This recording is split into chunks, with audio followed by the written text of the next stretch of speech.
has that escape mechanism, can jump himself back out of the fight if he gets a little bit too far in with that easy blink, and then just regens and does it all back again. The blink, very, very low cooldown, and the mana to actually use it's also pretty low once it gets up to level 4. We're still just spotting out line again. They're both just brushing each other up, but there's that extra space, so Anti-Mage gets more time to actually farm. Even just check out the CS scores for him right now, and it's actually 8 for 5. Actually, not out-farming the Drow Ranger. Drow Ranger's actually only 8 for 2, and oh wow, thanks Pudge. First blood for Pudge. So we start off the defense with our drinking game.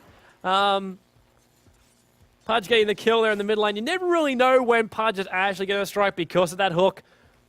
It's just such a long distance to actually go. And really surprising, too, that we actually don't see from Teaser. Well, he's got 2 levels in either shock, so it's more harassment, but, well, Flesh Heap a little bit later on, that harassment's not really going to do much. Really surprised he didn't actually throw 1 level on the Hex. Buy him a little bit of extra space. And first blood of the defense, it had to be missed, man. It really had to be missed.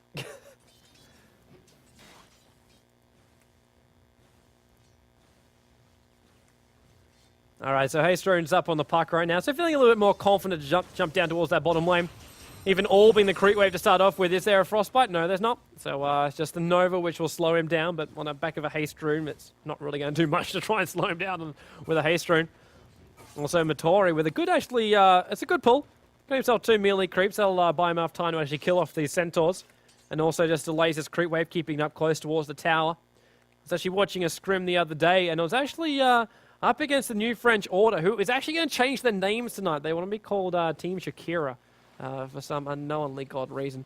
But it was between those two, and it was actually Monkey. SK. Playing as the Dire, and they're actually pulling, and they're pulling this creep camp up, and also this creep camp up, and then this creep camp out. So it was kind of like, okay, we've got 3 separate creep camps, and they weren't just doing 1 pull. It was a double pull set up for all of them. So everyone was getting money, everyone was getting XP, even though their top lane was getting harassed by a tri-lane, they managed to keep that income just flowing through. So just one of those things for those people out there who just want to jump themselves into a game of Dota, into a practice game, and just have practice with the creep pulls as far as like timing actually goes. Just how far can you pull a creep camp? What do I need to destroy? Do I need to take out a tree so I got some vision? Like, what is the timing? I do a double pull at the 53-second mark. Just pull out, and then of course, no matter where you pull it, you will be fine after that point. It's like Anti-Mage just taking a little bit of damage. In the meantime, come with me. Just actually stopping next to that tower. Gets gushed up as well. T-Zar's already left the ether shock, and they're fighting next to the tower. Oh, you just never can escape from a Pudge. If you're going to fight him, you're going to fight him straight on. And he went himself inside those trees. Come with me. It's like, hey, man, sweet, I got this. Just easy hook. Wish Doctor on low live, taking up that tower and diving a tier 1 tower 4 minutes into the game when you've got very, very little life on you. As a Witch Doctor, like Witch Doctor's, 500. 500 life from that tower's going to take at least, what was it, 100 off with each one? Yeah, 110. 110 life off, so about 100 with each hit off you. Makes life very, very easy to actually get a kill if you come in too close.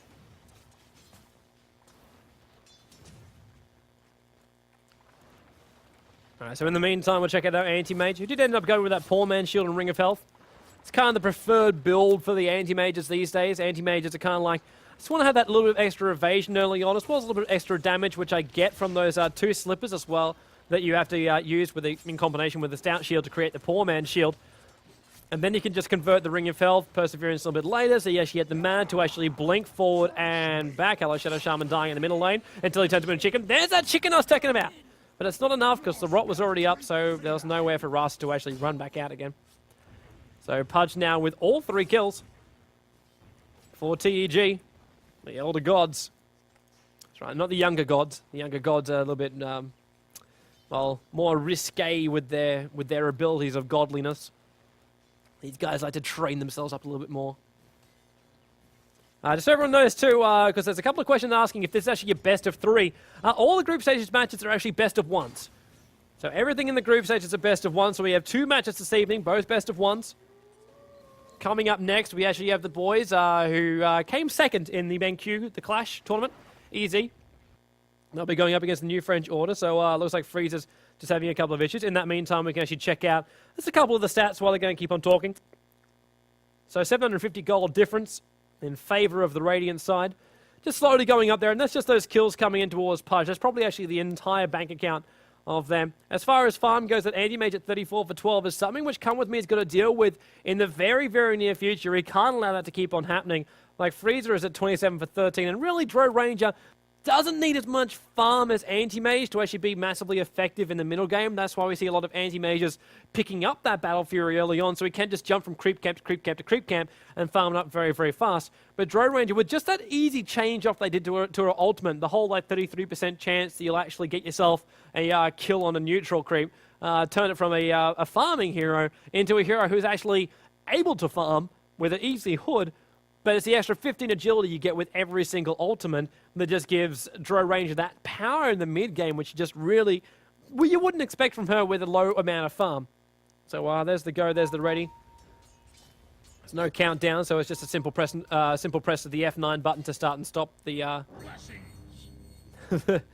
the pause game. Surprised Coco just did that with no creeps there. Like, if you're going to take the damage, man, it's a big, big thing. Oh, hello, top gang. Bounce stun, Anti-Mage blinks in. Windrun does get off there, but Gush actually holds in place just a little bit. Will it be enough? Yeah, it should be. Let's off another shackle shot on the Tidehunter. It doesn't matter. Anti-Mage gets that kill. So not only is he getting farmed, Come With Me now up on the top lane with that haste rune. Would love a kill on the Anti-Mage, but can't hold him in place long enough. Like, he is level 6, so hello, Hawk's in. Needs that ultimate. It might be enough. Is there going to be a blink? Where's the blink? There's the blink. This is why Anti-Mage is just so more preferable than most other hard carry heroes. Come With Me is not ending this one. He wants another hook. Having a bit of a fish. Having a little bit of fish. I'm not actually trying to make like a joke about what Tidehunter's holding in his hand. If he could hook that one, though, hey, that'll be something to write home to the parents about. But yeah, I'm able to get that kill just because Anti-Mage has that escape mechanism, popped off a salve, and then has that Ring of Health as well. Pudge actually managed to find the Shadow Shaman, who dropped down his ultimate for this one as well. Heading back in towards the middle lane. Coco will look for the heal, and right next to Matori. Half of his life is gone. There's nothing for it to bounce down to. Come With Me is rotting himself, which slows down the Witch Doctor and makes it a double kill. The Shadow Shaman and the neutrals, and then the Witch Doctor in the middle lane. 5 kills, all going towards Come With Me. The Urn Charge is already up too, so he keeps on getting that life back again through the power of those Urn Charges. He's actually going to run back to base to regen everything. His bottle is empty. His HP bar is empty, as well as his mana bar, so everything needs to come back up again. But it does mean he'll be able to get those items up very, very fast. So hood, whatever you actually need. Well, it probably doesn't really need to stack it with a hood right now. And Freezer, phase shift. Just tries to actually stop the slow, and now we actually even see the silence coming up. CM lands down the Nova. This should actually be an easy kill, except for a simple orb. Freezer's silence wore off just in time, and CM really needed to get that frostbite off. It didn't in the end. In the meantime, looks like Come With Me looking for another kill. Gets it on the Anti-Mage this time with the help of the Windrunner. So actually getting that kill on the Anti-Mage is a big, big blow for the Dire side. They do not want to actually let this happen. If the Anti-Mage has farm, then they can basically dominate everything. But the problem is Pudge is level 9, so that hook does a lot of damage.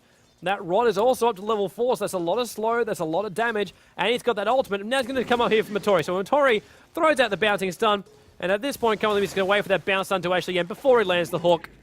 Level 4 hook, Witch Doctor's life is absolutely nothing compared to that. And Anti-Mage now comes back to life again, and then comes up towards the top lane. But Come With Me will just keep on fishing hooks. He's got a lot of, well, his bottle charges are actually expired now. Surprisingly, he doesn't get like arcane boots. Might be an option for him. Considering how many hooks he's actually landing, to have that easy mana regen might not be a bad choice. I kind of like that with Pudge. 4 staff, mana boots. Pump that mana out left, right, and center. Wish Doctor now comes back up towards the top lane. Try to make it as safe as possible for Anti-Mage!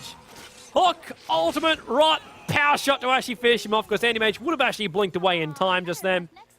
In the end, doesn't actually work. Puck's actually getting called out right now. Or maybe it's going to be Freezer. The wards go down. They need a shackle right now. They get it too. Holding Freezer in place, so the wards can deal enough damage. Not enough.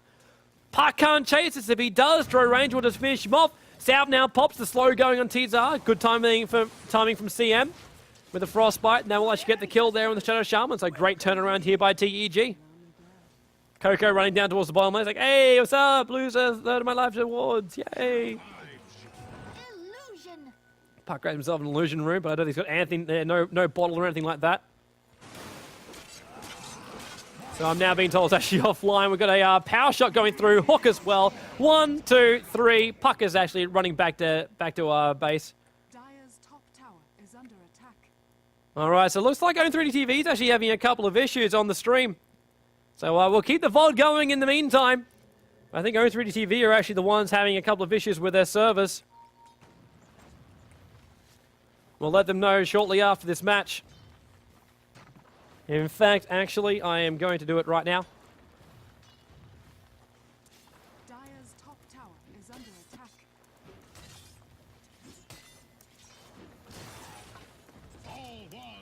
And that's now been done, so our support guys will be jumping on in just a moment. Yeah.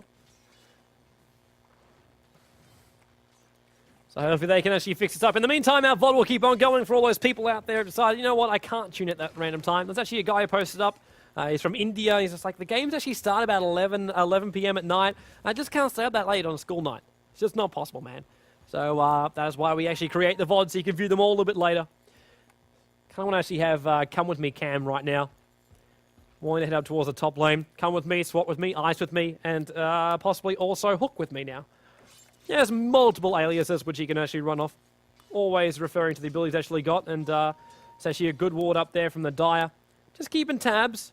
I want to know when Come With Me is actually there. So we'll actually just see if we can actually restart our stream as well, because I think the main server actually went down. So I apologize while I actually do this. So we just shut down the stream, restart the stream, and hopefully, who knows, I might do something magical for everybody out there. I'll keep my eyes on the IRC. So hopefully it does come up in just a moment. In the meantime, top lane, we've got 4 heroes now getting converge here on Coco. He's first turned into a chicken. They couldn't decide who they want to go for. The Gush went on the Windrunner, but Omni-Knight's the one they want to kill. Anti-Mage manages to pop off the ultimate to actually kill off the remainder of the Omni-Knight's life.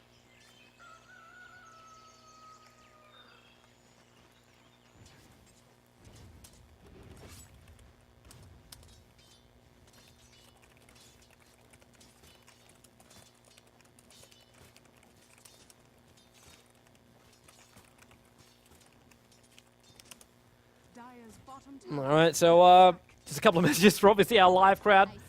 There's actually a fair few people who are wanting to tune into this. We had about 2,000 people ready to actually have a little bit of fun for this. And of course, this is only our first game of the night, so hopefully the stream will be back up for another one. Anti-Mage just held in with a shackle shot right now. And Pudge! Oh, he didn't actually get the ultimate off. He had it too, but he walked the wrong way. Malediction is now up on him.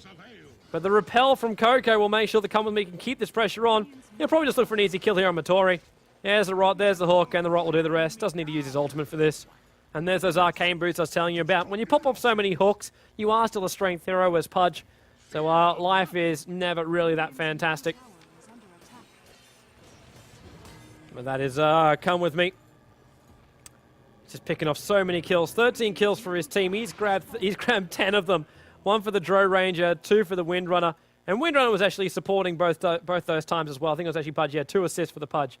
So been involved, as all Pudges are,